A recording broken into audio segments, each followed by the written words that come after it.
ನಮಸ್ಕಾರ. ನಾನಿವತ್ತು ಮಸಾಲೆ ಟೀ ಮಾಡೋದು ಹೇಗೆ ಅಂತ ತೋರಿಸ್ಕೊಡ್ತಾ ಇದ್ದೀನಿ. ನಾನಿದಕ್ಕೆ ಒಂದು 7ರಿಂದ 8 ಕಾಳುಮೆಣಸು,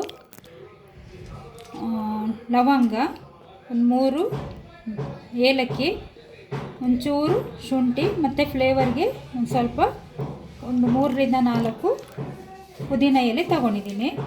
ಇವಿಷ್ಟನ್ನು ಚೆನ್ನಾಗಿ ಕುಟ್ಟಿ ಪುಡಿ ಮಾಡ್ಕೋಬೇಕು.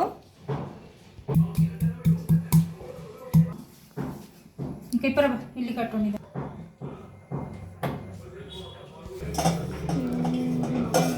ಸ್ಟವ್ ಆನ್ ಮಾಡಿ ಕುಟ್ಟಿರೋ ಅಂತ ಪುಡಿನ ಇದಕ್ಕೆ ಹಾಕೊಳ್ಳೋಣ.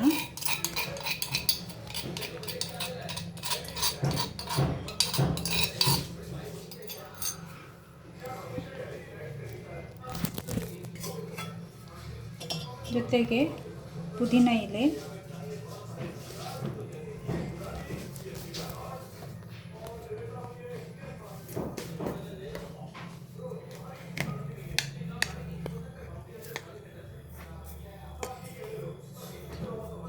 ಟೀ ಪೌಡರ್ ಹಾಕ್ತಾ ಇದ್ದೀನಿ.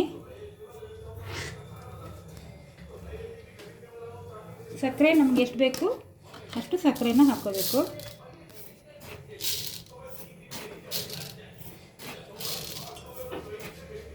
ಇವಾಗ ಇದು ಚೆನ್ನಾಗಿ ಕುದಿಲಿಕ್ಕೆ ಬಿಡಬೇಕು.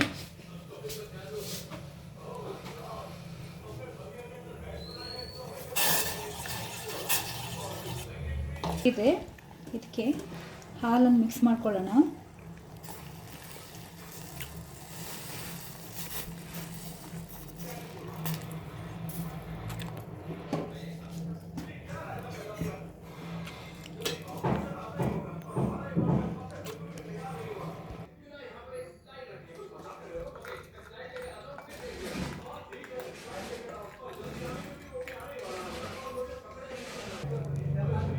ಇವಾಗ ಬಿಸಿ ಬಿಸಿಯಾದ ಘಮಘಮನಿಸುವ ಮಸಾಲ ಟೀ ರೆಡಿಯಾಗಿದೆ.